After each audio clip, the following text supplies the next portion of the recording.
নমস্কার সম্মানীয় দর্শক, নিউজ টার্গেট ইউটিউব চ্যানেলে আপনাদেরকে স্বাগত জানাই। আজকের এই ভিডিওতে আমি আলোচনা করব হাওড়া লোকসভার বিধানসভা ভিত্তিক ফলাফল। তার আগে ছোট্ট একটি অনুরোধ, চ্যানেলে নতুন হয়ে থাকলে চ্যানেলটি সাবস্ক্রাইব করে দিন এবং পাশে থাকা বেল আইকনটি বাজিয়ে দিন। 2024 সালের লোকসভা নির্বাচনে হাওড়া লোকসভা কেন্দ্র থেকে জয়লাভ করেছিল তৃণমূল প্রার্থী প্রসূন ব্যানার্জি।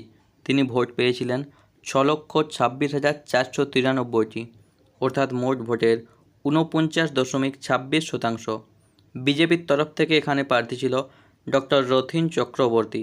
তিনি ভোট পেয়েছিলেন 4,57,051টি, অর্থাৎ মোট ভোটের 35.94%।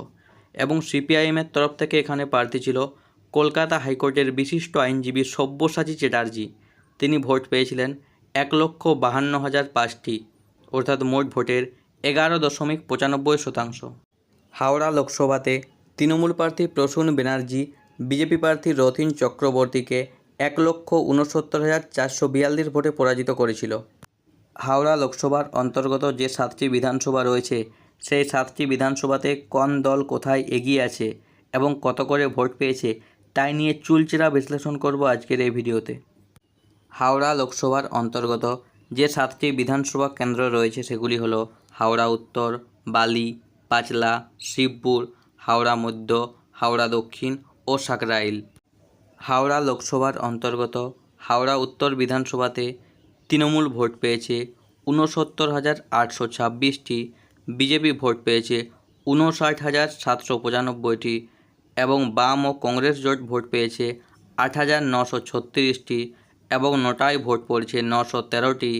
এই বিধানসভা কেন্দ্রে তৃণমূল এগিয়ে আছে 10,031 ভোটে।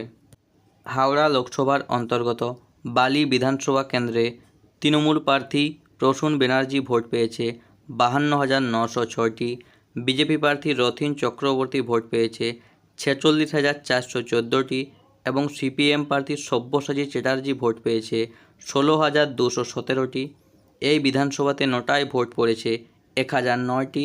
এই বিধানসভা কেন্দ্রে তৃণমূল এগিয়ে আছে 6,492টি ভোটে। হাওড়া লোকসভার অন্তর্গত পাঁচলা বিধানসভাতে বিজেপি ভোট পেয়েছে 66,367টি, তৃণমূল ভোট পেয়েছে 1,23,025টি এবং সিপিএম কংগ্রেস জোট ভোট পেয়েছে 17,253টি এবং নোটাতে ভোট পড়েছে 1,216টি। এই বিধানসভা কেন্দ্রে তৃণমূল এগিয়ে আছে 56,658 ভোটে।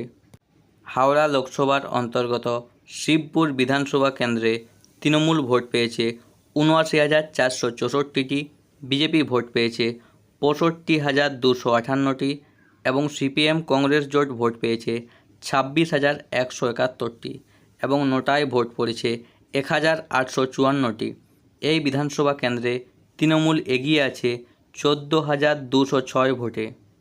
হাওড়া লোকসভার অন্তর্গত হাওড়া মধ্য বিধানসভা কেন্দ্রে তৃণমূল প্রার্থী প্রসূন ব্যানার্জি ভোট পেয়েছে 94,136টি, বিজেপি প্রার্থী রথীন চক্রবর্তী ভোট পেয়েছে 68,821টি এবং সিপিএম প্রার্থী সব্যসাচী চ্যাটার্জি ভোট পেয়েছে 21,264টি এবং নোটাতে ভোট পড়েছে 1,866টি।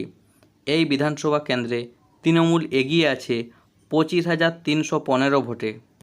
হাওড়া লোকসভার অন্তর্গত হাওড়া দক্ষিণ বিধানসভা কেন্দ্রে তৃণমূল ভোট পেয়েছে 1,02,763টি, বিজেপি ভোট পেয়েছে 73,091টি এবং বাম কংগ্রেস জোট ভোট পেয়েছে 29,236টি এবং নোটাতে ভোট পড়েছে 1,909টি। এই বিধানসভা কেন্দ্রে তৃণমূল এগিয়ে আছে 29,672 ভোটে। হাওড়া লোকসভার অন্তর্গত সাকরাইল বিধানসভাতে বিজেপি ভোট পেয়েছে 76,250টি, তৃণমূল ভোট পেয়েছে 1,03,109টি এবং বাম কংগ্রেস জোট ভোট পেয়েছে 32,406টি এবং নোটাতে ভোট পড়েছে 1,269টি। এই বিধানসভা কেন্দ্রে তৃণমূল এগিয়ে আছে 26,859 ভোটে। বন্ধুগণ, আপনারা যেমনটি দেখতে পাচ্ছেন, হাওড়া লোকসভার 7টি বিধানসভা অর্থাৎ হাওড়া উত্তর, বালি, পাঁচলা, শিবপুর, হাওড়া মধ্য, হাওড়া দক্ষিণ ও সাকরাইল, এই 7টি বিধানসভা কেন্দ্রতেই তৃণমূল এগিয়ে আছে। বন্ধুগণ, আজকের ভিডিও এই পর্যন্তই। ভিডিওটি ভালো লাগলে ভিডিওতে একটি লাইক করুন। চ্যানেলে নতুন হতে হলে চ্যানেলটি সাবস্ক্রাইব করে দিন এবং পাশে থাকা বেল আইকনটি বাজিয়ে দিন, যাতে এই চ্যানেলের সমস্ত ভিডিওর নোটিফিকেশান সবার প্রথমে তোমাদের কাছে পৌঁছে যায়। ভিডিওটি দেখার জন্য অসংখ্য ধন্যবাদ।